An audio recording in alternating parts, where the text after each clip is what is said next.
Mainpuri to संभल 80 लोकसभा सीटों वाले UP में चुनावी टक्कर अब उस फ्रंट पर आ गई है जहां बीजेपी बनाम मुलायम परिवार के क्षत्रपों का सीधा मुकाबला होना है। इसीलिए तीसरे चरण के तूफान में उतरे योगी बनाम अखिलेश के बीच शब्दों के तीर और भी अधिक चलने लगे हैं। मुद्दों पर घमासान छिड़ गया है। कांग्रेस और सपा का जो गठबंधन है, इंडी गठबंधन, इनके घोषणा पत्र को देखा होगा। अपने घोषणा पत्र में क्या कहते हैं ये कहते हैं कि हम गरीबी हटाएंगे। कैसे हटाएंगे गरीबी? गरीबी हटाओ का नारा तो श्रीमती इंदिरा गांधी जी ने भी दिया था। श्रीमती इंदिरा गांधी ने कहा था 1970 में गरीबी हटाने का। बहनों और भाइयों, 54 वर्ष के बाद भी नाती भी वही तोता रटंत लगाए जा रहा, हम गरीबी हटाएंगे, एक झटके में हटाएंगे। पीडीए परिवार अपने अधिकारों को मांग रहा है। भारतीय जनता पार्टी की सरकार में सब नौकरियां छिन गई और नौकरियां इसलिए नहीं दे रहे हैं क्योंकि उन्हें आरक्षण देना पड़ेगा। ये सभी नौजवानों के भविष्य को खत्म कर रहे हैं। नेशन फर्स्ट बनाम फैमिली फर्स्ट तो एनडीए बनाम पीडीए, अखिलेश बनाम योगी की जुबानी टक्कर में मुकाबला कांटे का हो गया है। और इसी टोन पर बीजेपी ने समाजवादी पार्टी के गढ़ में तगड़ी फील्डिंग सजाई है। संभल लोकसभा सीट पर योगी आदित्यनाथ ने संभल के बिलारी में ताल ठोकी और 50% मुस्लिम वोटर्स वाली सीट पर बीजेपी के पक्ष में माहौल बनाया। संभल में शक्ति प्रदर्शन, बर्क परिवार वर्सेस बीजेपी का सैनिक गार्ड। मैंने सुना है कि भाई और बहन दोनों अयोध्या दर्शन करने के लिए जाना चाहते हैं।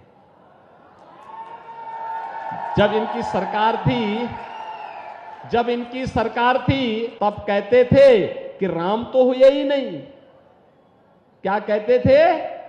राम हुए ही नहीं। यूपी में संभल मुस्लिम बाहुल्य जिला है। यहाँ करीब 50% मुस्लिम आबादी रहती है। संभल विधानसभा क्षेत्र में तो 90% से ज्यादा मुस्लिम आबादी है। मोदी लहर में अगर पश्चिमी यूपी के संभल को बीजेपी भेद नहीं पाई, इसके पीछे कद्दावर नेता शफीकुर रहमान का दबदबा ही था। 17वीं संसदीय सत्र के सबसे बुजुर्ग सांसद शफीकुर रहमान संभल से ही समाजवाद का परचम लहराते रहे। 93 साल की उम्र में उनके इंतकाल के बाद अखिलेश ने उनके पौत्र और विधायक जिया उर रहमान बर्क को मैदान में उतारा है। उनके खिलाफ बीजेपी ने परमेश्वर लाल सैनी को उम्मीदवार बनाया। 2019 के चुनाव में सैनी को शफीकुर रहमान बर्क ने 1,75,000 वोटों से हराया था। बीजेपी इस बार बाजी पलटने का दावा कर रही है। कोई दंगाई और किसी कर्फ्यू के समर्थक की हिम्मत है कि वो कर्फ्यू लगवा दे या दंगा करवा दे। उसको मालूम है कि अगर दंगा करवाएगा तो राम नाम सत्य है की यात्रा भी उसकी निकल जाएगी। फिर बहनों और भाइयों, मैं इसीलिए आपसे कहने के लिए आया हूं, परमेश्वर लाल सैनी जैसे कार्यकर्ताओं को आगे बढ़ाने के लिए आप सब अपना आशीर्वाद दीजिए। लेकिन इसके लिए आपको परमेश्वर लाल सैनी स्वयं बनना पड़ेगा। घर घर जाना होगा। एम फैक्टर वर्सेस कल्की धाम। सीएम योगी ने जिस कल्की धाम का जिक्र किया और सनातन आस्था पर हुंकार भरी, वो कहां है और संभल से उसका क्या कनेक्शन है, ये समझने के लिए 19 फरवरी की इन तस्वीरों पर गौर करना होगा।